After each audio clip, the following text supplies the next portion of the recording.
Another day, another game. It won't be a train game, right?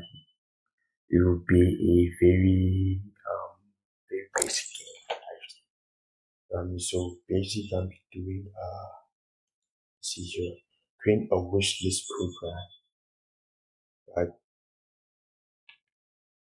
So obviously, so what we're doing is doing a wish list, right? So basically, a person by the name of Genie. Let me fix this. Hold on.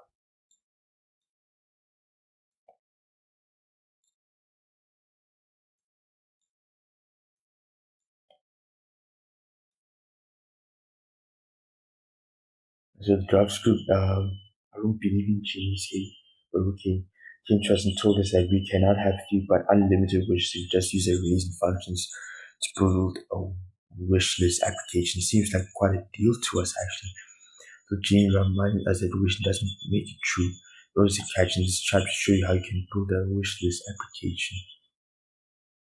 So with the wish list application, use HTML format as set input from the user, which adds to an array and to an HTML list. Print button allows the user to create a nicely formatted and sorted list that she can print out and deliver to the Genie of her choice, or me, of course. Because at the end of the day, forget this Genie. You're not going to get anything from that Genie. Actually, you can get it from me, I'm the provider. Yeah, baby. Okay, so basically that's what we're gonna be doing.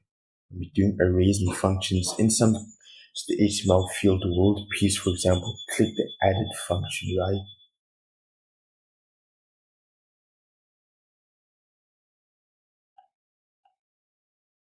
Right, and then forking over the code, right?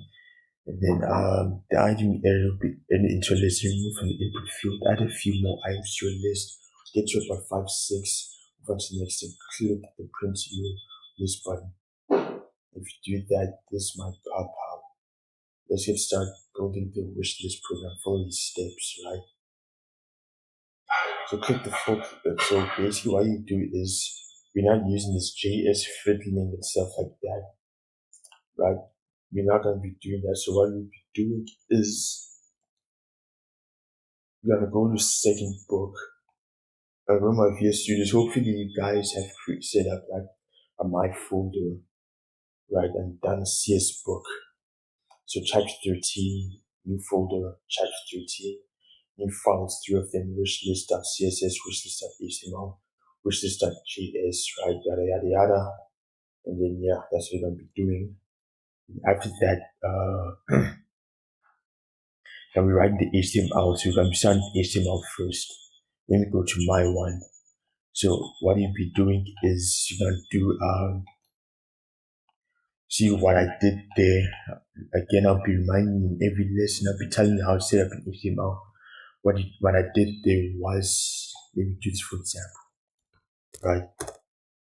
Shift, exclamation mark, enter. That's what I did.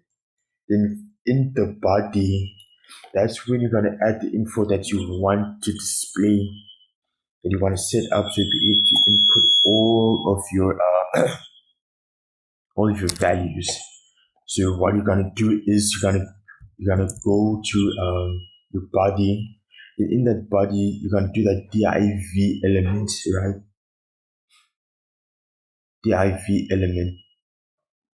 And then you can do the identifier one, list page class print, right? So what you're gonna be doing is identifier list page. Then each one you're gonna create opening and closing tags. Each one, my wish list, div ID, form area, right? And then you also want to create a label.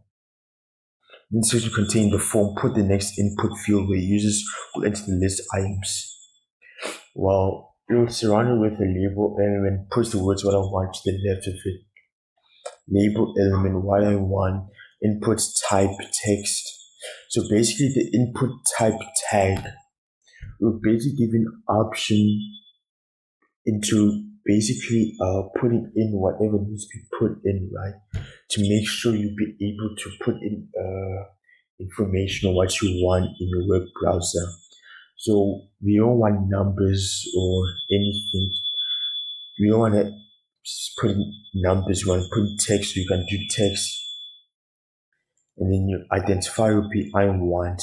Will be what you want. Then label. Then button type. Right. Next type the first button element labeled added onto the next line. Button type ID added button. So the tags button type button ID added, right? Identifier added.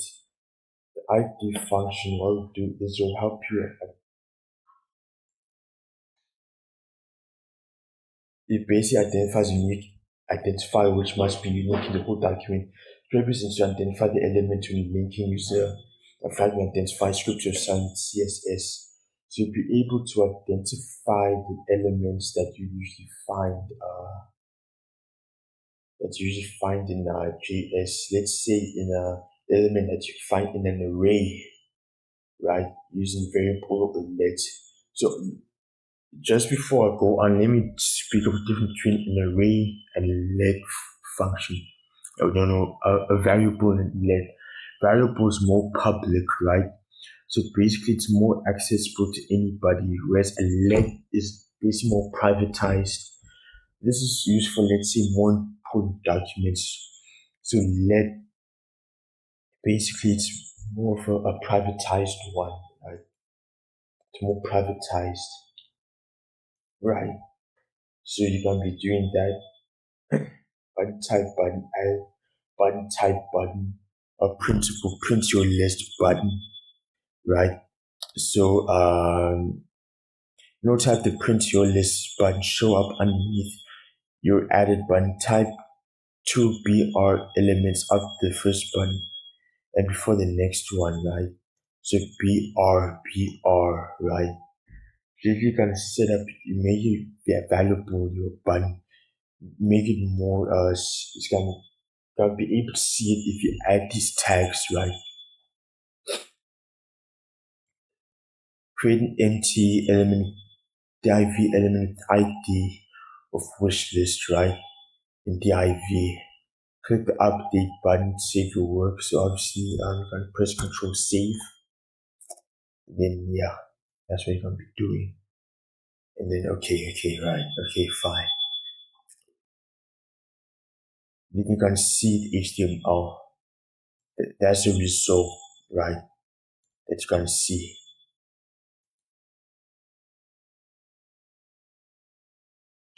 This is pretty much what you can be seeing.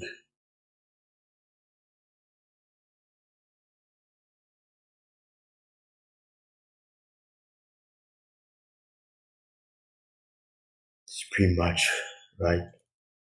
Then the JavaScript, right? When you create event listeners for the JavaScript, that means events that will take place, right? Add event listener. So an event listener, right, appends in for events with type attribute value is type. Callback argument says the callback, right? Right. Let's say, for example, an event listener is something. It's basically a prompt function, right?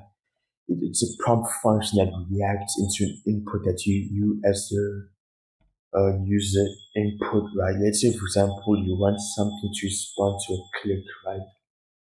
And let's say you want the button to respond to a click. You add the event listener click, right? Then add the thing, brackets, semicolon, right? That's what you do. So you find the JavaScript comment that shows how to start the event listener for the print button. It looks like this. Print button. It uncomment this line, remove the two slashes from the beginning of the line, right? I already did that. So obviously you would have seen a line. Let's say this. This is how you make a comment, right? A comment line. That's a comments line, right? So you move these lines, right? To move it as a comment, right? To make sure there's a variable declaration, create reference to the print button element stored in the new variable like this variable get element by ID principal, right? Finish the event listener using the add event listener method. Print add event listener, right? Click print view, right? And then find the JavaScript comment that shows how to set right the event list for the add button. Looks like this, right? Uncomment this line to create a variable declaration, right? So obviously, this line would have been just been there. Okay, variable declaration, right? Document get element by ID added, add button event listener click add the thing, right? So these are your event listeners,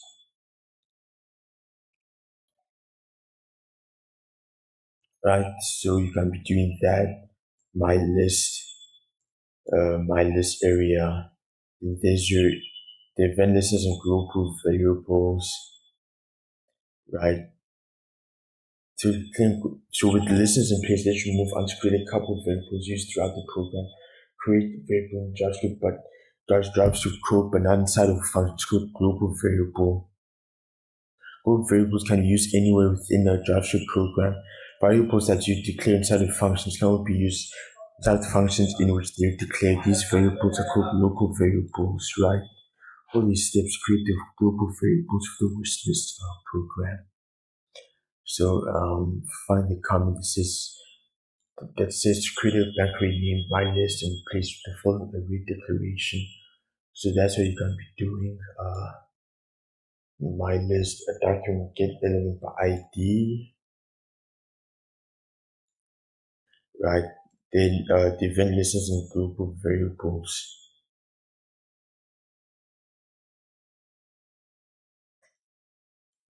Then you can do an add thing function, right?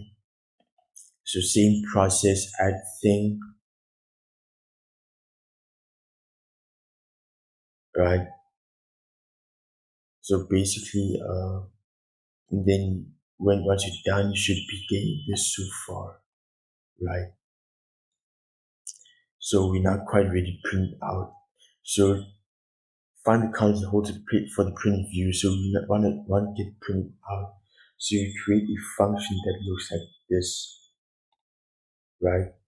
Then it should now look like this, right? Remove the comments from before the function and the ending comment characters from after the function should look like that, right?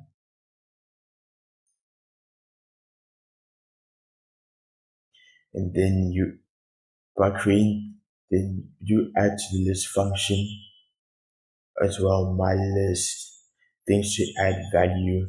Make sure that in the list, right, or in array, right? Make sure you add values from within it to be in the variable. Make sure you add create element or add to the list things to add from within it to make sure that it's referencing the arrays that you've been working with so far.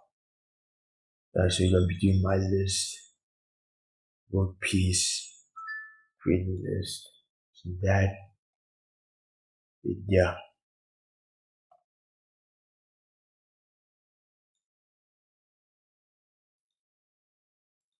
So this is how it's gonna look like.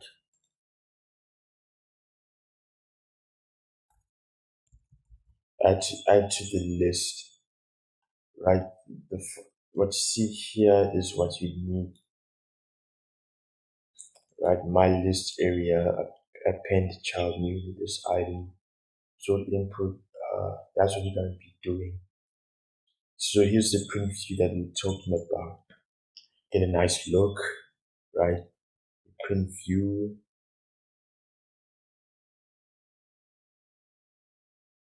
right? And then for your CSS, to make it pretty, Obviously, you can do list page, right? The reason why you do hashtags for your selector is basically you want to specify the stuff that you're referring to from your JS, right? From your print of your JS. So it's basically the unordered list, the li, and the prints, right? So it's the merge, padding, border, bottom, line height, font size, font family, margin padding, border, background padding, font family, etc. Like I said before, our wish list does not, JavaScript does not need CSS, and CSS does not need JavaScript, but when they come together, pretty much like pizza, right? A pizza doesn't need cheese, and cheese doesn't need pizza, but when they come together, they create magic.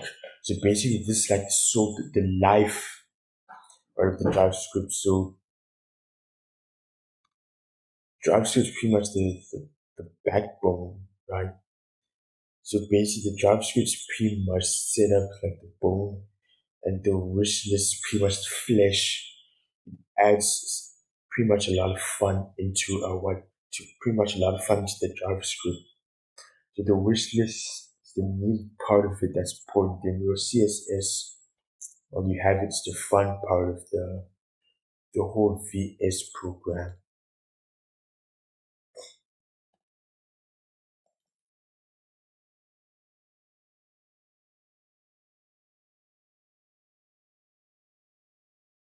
Once you're done, gonna have this, right? That's what you're gonna be left with. And I know you want to see the results, so I'll do this. Okay, my wish list what I want. I don't know. In my case, I don't wish to. I get what I want. Fish added, right? Fish. Yeah,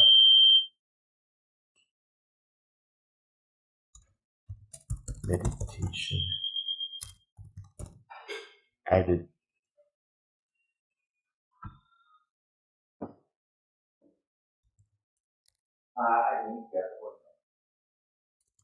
A great life. Have really.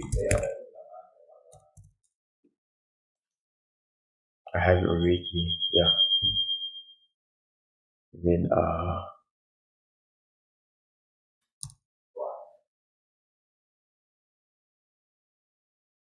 the job. The job.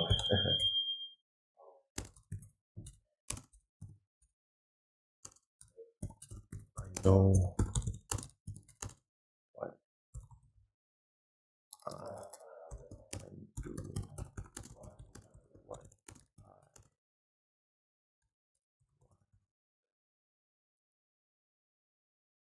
right? Print your list.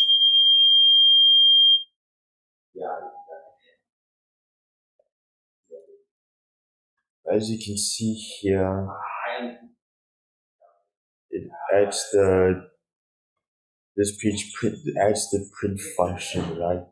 As you can see, it adds the print function, Windows print. So this prompts the Windows print inner HTML. That means the inner HTML wish list inner HTML. This means that you can access inner HTML. You can basically access the web browser, and basically list everything in the web browser. Basically, add some values within the web browser and it will show up. Windows print, JavaScript, HTML, wishlist CSS. Yeah. Let me give you a quick look at my function. If you want to see this, do dummy source code for the book JavaScript for Kids for Dummies. Download the PDF, then it's source code, and then you get the different types of code so you can make it look like this, right? That's what you do, and then yeah. So as you can see, just prompts the function that you use to do when you go like postnet or these other sites, right? There you have it.